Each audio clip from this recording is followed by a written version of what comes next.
If you've been scrolling through endless spec sheets, watching YouTube unbox videos, and still feel like you're standing in a fog of acronyms GPU, PCIe lanes, liquid cooling, TDP, this review is here to pull the curtain back. You're not alone. A lot of folks trying to decide on a high-end AI server end up buying something that either underdelivers on sustained performance or forces them to redesign their rack layout. The risk of splurging on a machine that can't actually fit into your power budget or cooling plan is real, and the opposite mistake, going too cheap, means you'll spend weeks wrestling with thermal throttling while your training jobs crawl. Link is in the description if you want to check the product details on Amazon. Let's talk about what the Supermicro SNK P3049 ABT actually brings to the table. It's a purpose-built chassis that pairs a Redstone Next GPU system with Nvidia's H100 accelerator, all wrapped in an integrated liquid cooling loop. That combination isn't just a marketing gimmick, it addresses a concrete pain point for anyone who's tried to push a dense GPU workload for more than a few hours.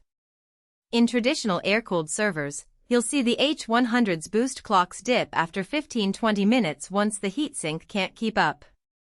With liquid cooling, the temperature envelope stays tight, so the GPU can sit near its peak boost frequency for the duration of a long training run. For a data science team that runs 24-hour experiments, that translates to roughly a 1,015% reduction in overall time meta-solution pure productivity gain. Now, who should actually consider buying this rig? First off, any organization that runs large language models, high-resolution image synthesis, or scientific simulations that need the raw horsepower of an H100 will find the SNK P3049 ABT a solid foundation.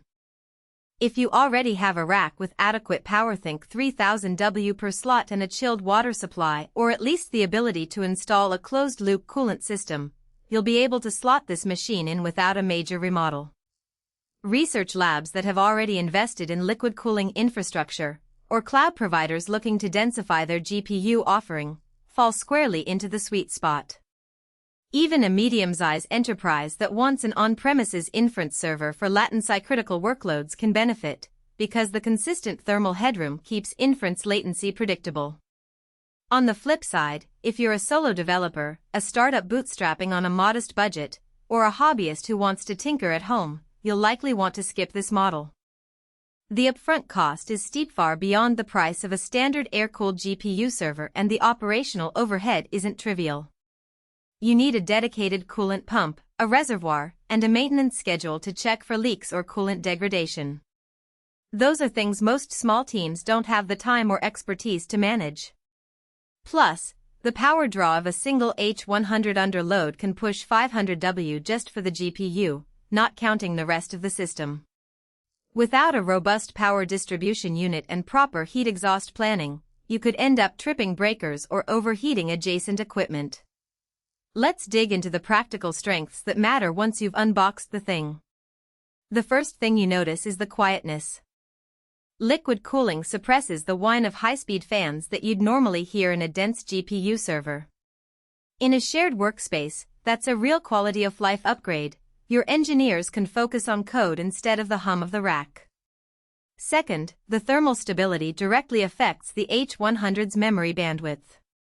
Nvidia's H100 relies on fast HBM2E stacks, and when the GPU overheats, the memory controller throttles to protect the silicon.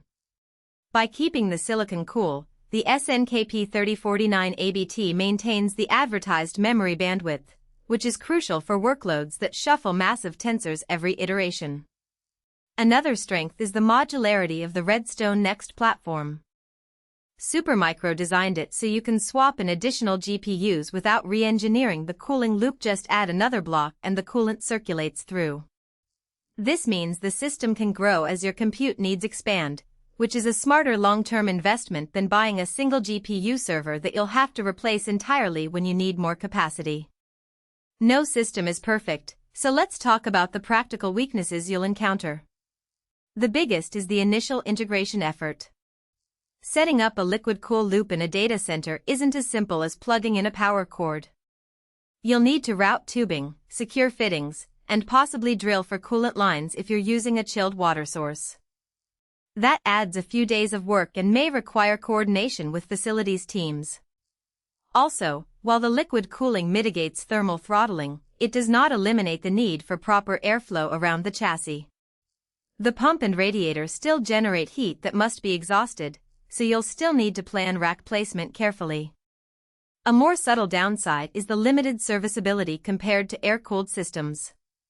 If a GPU fails, you have to disassemble the coolant loop to access the board, which can be more time-consuming for your IT staff. Supermicro does provide tool-free quick-release fittings, but you still need to purge the coolant and refill the system after a repair. That's an added operational cost you